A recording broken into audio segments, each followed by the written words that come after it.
বৃষ্টি পড়ছে বাইরে। আমার দুজন এই গাছের নিচে দাঁড়িয়ে আছি, দিয়ে এইখানে ব্লগটা শুরু করলাম। আর আজকে সকাল থেকে বৃষ্টি হচ্ছে, মানে কাল রাত থেকে বৃষ্টি হচ্ছে, কিন্তু আজকে সকাল থেকে টিপ টিপ টিপ টিপ করে বৃষ্টি পড়ছে। তার মধ্যে আমি ঘুম থেকে উঠে দেখি এ নিয়ে এসছেন, মানে আমি ঘুমিয়ে গেছিলাম, ঘুমের ঘরে দেখি কি একজন আমাকে নাড়াচ্ছে, দিয়ে আমি আর তখন ঘুম থেকে উঠিনি। তারপর ঘুম ভেঙে যখন দেখি ইনি এখনও আছেন, এনার পরীক্ষা শেষ আর আজকে ছুটির দিন, তো বেরিয়েছি রাস্তার দিকে। এই যে মানে দেখো ঝিঙ্গা গাছের অবস্থা তো দেখো, বৃষ্টি যত হচ্ছে গাছগুলোর অবস্থা তত খারাপ হচ্ছে, গোড়া থেকে উপরে পড়ে যাচ্ছে। আমি আর বড় মন মিলে রাস্তায় একটু বেরিয়েছি, আর আজকে সকাল থেকে কিন্তু বৃষ্টি হচ্ছে কম বেশি, তো এখনও বেশ ছোটো ছোটো বৃষ্টি পড়ছে, ওগুলোই দুজন হাত দিয়ে দেখছি। আর বাইরের পরিবেশটা ঠিক এমন, তখনও কিন্তু রোয়া হয়নি, অনেক জমি বাকি আছে। আর এই যে চারা গাছগুলো এগুলো কাকিমা নেবে, আর আমাদের বাড়ি থেকেই নিচ্ছে। আমাদের বাড়িতে বেশি হয়ে গেছিলো এই জমিটায়, তো প্রয়োজনের থেকে বেশি চারা গাছ কেন নষ্ট করব, ওই জন্য কাকিমারা নিচ্ছে। তো আরও দুজন কাকিমা আছে, লেগে পড়েছে। মোটামুটি সবাই চাষের কাজে কিন্তু এক্সপার্ট। তারপর আমি আর বোন চলে এসেছি দোকানে, আর দুজন মিলে বাপির ফোন থেকেই আমার ব্লগগুলো দেখছি আর হাসছি। তো আমার তো ইউটিউবে ভিডিও বানাতে ভালোই লাগে, আর আমার নিজের কয়েকটা ভুলের জন্য আমি এত বড় নিজের ক্ষতি করে ফেলেছি, ওটাই আমি আজকে তোমাদেরকে বলবো। দোকান থেকে রান্নাঘরে চলে এলাম, মা অনেক রকম সবজি তুলেছে, এখন আনাজ বানাজ করবো। আর আজকে মেঘলাও হয়ে গেছে, মানে বৃষ্টি এখন পড়ছে না, কিন্তু কারেন্ট চলে গেছে। মানে যখন বৃষ্টি হচ্ছিল কারেন্ট যায়নি, যখন থেকে বৃষ্টি বন্ধ হয়ে গেল ঠিক তখন থেকে এখন এতক্ষণ কারেন্ট চলে গেল। জানি না বাপু মানে কারেন্টের কি ব্যাপার। তো চলো কী কী আনাজ তুলেছে তোমাদেরকে দেখাই।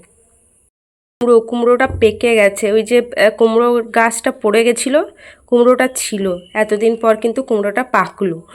আর এখানে দুটো চিচিঙ্গে আছে, চিচিঙ্গা আমরা বলি চিচিঙ্গা, তো দুটো চিচিঙ্গা আছে, কয়েকটা বেগুন তুলেছে, পেঁপে তুলেছে, এই কটা ঢ্যাঁড়স, আর এখানে কিন্তু কুমড়োর ফুল। তো প্রতিদিন এই টুকটাক কিছু সবজি বার হয়, আর এই কুমড়োটা কিন্তু বেশ মানে কি বলবো খুব ভালো, মানে এতটা ভারী আমি হাতে উঠাতে পারছি না।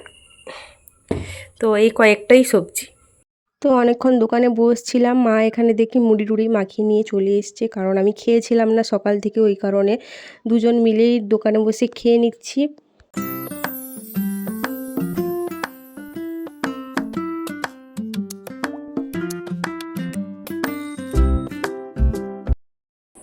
তো এখন বাজে দুপুর 1:30, আমি স্নান টান করে চলে এসেছি ফ্রেশ হয়ে। আর কি বলতো মানে মেঘলা ওয়েদার, রোদ নেই, মানে সে গরম বলতে মানে বিভৎস গরম। কি ঘরের মধ্যে ঢুকে থাকবো বলো তো, ঘরে অন্ধকার, চারদিকে জামা কাপড় মেলা, রোদ নেই, মানে জামা কাপড় ধুয়ে শুকছে না, কীরকম গন্ধ মতো হয়ে যাচ্ছে। মানে কি বলবো তোমাদের, খুব জঘন্য ওয়েদার। বৃষ্টিকাল যে কাদের প্রিয় কাল হয় আমি একবার দেখতে চাই। আমার তো কোনো দিন মানে বৃষ্টিকাল একদমই প্রিয় নয়। হ্যাঁ দরকার জল টল, কিন্তু একদম প্রিয় নয়। আর রাস্তাঘাট তো মানে কি বলবো বলার মতো না। তো চলো এখন খেয়ে দিয়ে নেই, মা সকাল থেকে রান্নাবান্না সব সেরে দিয়েছে, মা আর আমি খেতে বাকি, বাপি ভাই সবাই খেয়ে নিয়েছে। একটু রাস্তার পাশে বেরোলাম, যেখানে তাকাবো এই যে জামা কাপড় মেলা আছে, একটু রাস্তার পাশে এলাম। এইদিকে একটু একটু রোদ উঠেছে, কিন্তু আমার বাড়িতে যে জামা কাপড় মেলিয়েছি ওইদিকে আবার রোদ নেই। তো খেতে বসে পড়েছি, মা এদিকে ভাত বাড়ছে আমার জন্য। উচ্ছা ভাতে দেওয়া হয়েছিল বাপির জন্য, বাপির সুগার আছে, বাপি উচ্ছা ভাতে খায়, তো এই জন্য মা খাবে ওটা।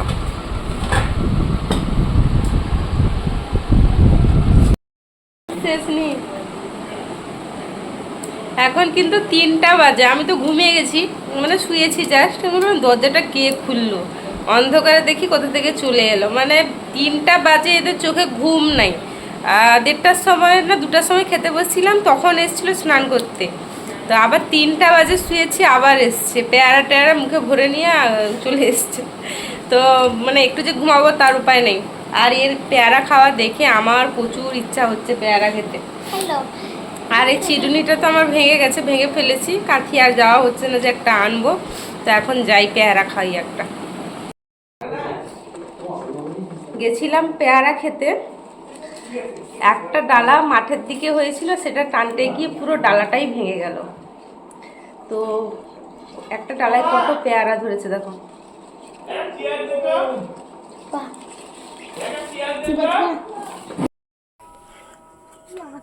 এখানে মাছ ধরা চলছে আর ইনি আরেকটা বড়শিতে থোপ লাগাচ্ছেন। এদিকে মিট্টিকে দেখো, মিট্টি মিট্টি বিস্কুট খাচ্ছে, মাও চা খাচ্ছে। মায়ের ঠান্ডা লেগে গেছে, ওই জন্য মা চা নিয়ে বসছে। এই যে মাছ ধরছে, আমি এতক্ষণ ধরে বড়শি আর ছিলাম পুকুরে, আমাকে গোটা মশাই খেয়ে নিয়েছে। আর আমি কি কি মাছ ধরেছি চলো তোমাদেরকে দেখাচ্ছি, চলো তোমাদের দেখাচ্ছি। একটা বাটা মাছ, একটা বড় রুই মাছ আর কয়েকটা পুঁটি মাছ, এইগুলো কিন্তু আমি ধরেছি। মিট্টি মাছ দেখতে এসছে। মিট্টি, মিষ্টি, মিষ্টি, হ্যাঁ কারখানা দেখো কোথা দিয়ে কি ধরবে তো খুঁজে পাচ্ছে না। দে আমাকে, দে আরেকবার দে। মাছ টাছ ধরে ঘরটোর ঝাড় দিয়ে আমি চেঞ্জ করে এসেছি, কারণ গোটা জামা আমার মাছ ধরতে গিয়ে পুরো আঁশটে গন্ধ হয়ে গেছে। ঘরটোর ঝাঁটালাম ফ্রেশ হয়ে জামাটা আমার চেঞ্জ করে এখন এলাম। আর একটা বন্ধু এসেছিল, মানে ঘরের পাশে দিদি বলতে পারো, তার সাথে গল্প করছিলাম। বেশ বাতাস হচ্ছে এই জায়গাটায়। চলো এখন যাওয়া যাক দোকানের দিকে। মা দোকানে আছে, বোনেরা সব ঘরটোর চলে গেছে, তো চলো। তো আমি যেই ভুলটা করেছিলাম ওটা হচ্ছে যে ইউটিউবে কন্টিনিউ ভিডিও ছাড়তে হয়। তো আমি আগে অত তো বুঝতাম না, তো তখন পড়াশোনা করতাম বাইরে হোস্টেলে থেকে, তো বছরে 2টো ব্লগ ছাড়তাম, শর্টসগুলো মাঝে মধ্যে ছাড়তাম। ওই কারণে কিন্তু আমার চ্যানেলের রিচটা ডাউন হয়ে গেছে, তো কন্টিনিউয়াসলি ভিডিওটা ছাড়তে হতো। আর নিজের ভিডিও নিজেই বারবার দেখতাম। তোমরা এই ভুল করো না, নিজের ভিডিও নিজে দেখবে না, একদমই দেখবে না, তাতে কিন্তু অনেকটাই রিচ ডাউন হয়ে ভিউজটা কমে যায়, মানে অনেকের কাছে পৌঁছয় না, ভাইরাল হতে চায় না। তো মোটামুটি যাই হোক, এখন আমি ওই ভুলগুলো করি না, এখন মোটামুটি ঠিকঠাকই ভিডিও ছাড়ছি। তাও তাও চেষ্টা করছি যে ওই ভুলগুলো যেন আমার আর না হয়। মা সন্ধ্যাবেলায় চিপস টিপস ভেজে এখানে দিয়ে গেল, জারে ভরবে দোকানে গেছে। আর আমি বসছি কিন্তু কোশ্চেন করতে, ডেট দিয়েছিল কোশ্চেন করে, আমার ডেট পেরিয়ে গেছে, আমার তো মনে নেই কোশ্চেন করতে। তো আমি তড়িঘড়ি কোশ্চেন করতে বসছি, স্কুলে 11-এর পরীক্ষা আছে ওই কারণে। তো এখন কোশ্চেন করে নেই, চলো। কোশ্চেন করা শেষ, রান্নাঘরে এসে দেখি রুটি হওয়ার পথে, মানে আমার ভাগ্যে যে রুটি করা লেখা আছে এটা পুরো সত্যি। তাই এতক্ষণ কোশ্চেন করছিলাম, যেই শেষ হয়েছে মানে তক্ষুনি মা রুটি ভাজতে বসছিল। তো আমি এখন রুটিগুলো ভেজে নিই, চলো। আর রাতে কি তরকারি হবে? রাতে হবে কিন্তু আলুর তরকারি, কয়েকটা ডিম আছে, আলুর তরকারি করে উপরে ডিমটা ভেজে ছড়িয়ে দেওয়া হয়, বা ডিমের যদি অমলেট করে খাওয়া হয়, ওই তরকারিটাই হবে। আর আমি তো ডিম টিম খাই না, মানে তরকারিতে খাই না, তো আমার জন্য শুধু আলু জুস উঠিয়ে রাখবে মা।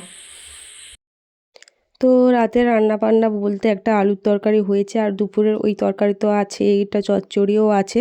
আর এটা হচ্ছে না নেক্সট দিন, কারণ রাতে আর আমি ভিডিওটা কমপ্লিট করতে পারিনি। তো সকাল সকাল আমার স্কুল আছে, মানে পরের দিন, তো ওই জন্য কিন্তু আমি চিচিঙ্গা ভাজা করতে বসে গেছি। আর প্রথমে আলু ভেজে নিচ্ছি, তারপর কিন্তু চিচিঙ্গা ভাজবো। যাই হোক, ইউটিউবে আমি ভুলগুলো শুধরে নিয়ে বর্তমান তো ঠিকঠাকভাবে করছি, জানি না আমি প্রতিষ্ঠিত হতে পারবো কি না, কারণ মনিটাইজেশনের জন্য যেটা ওয়াচ টাইম আমার দরকার তেমনভাবে কিন্তু আমার ভিউজটা হচ্ছে না। তো কমপ্লিট হতে গিয়ে আমার অনেক টাইম কেটে যাচ্ছে, যে মাসটা লাগে। তো যাই হোক, ভিডিওটা আর বেশি বড় করছি না, এখানেই শেষ করছি। তোমাদের যদি ব্লগটা ভালো লেগে থাকে অবশ্যই কিন্তু একটু সাবস্ক্রাইব করে দিও তো চ্যানেলটা। তো চলো, টাটা।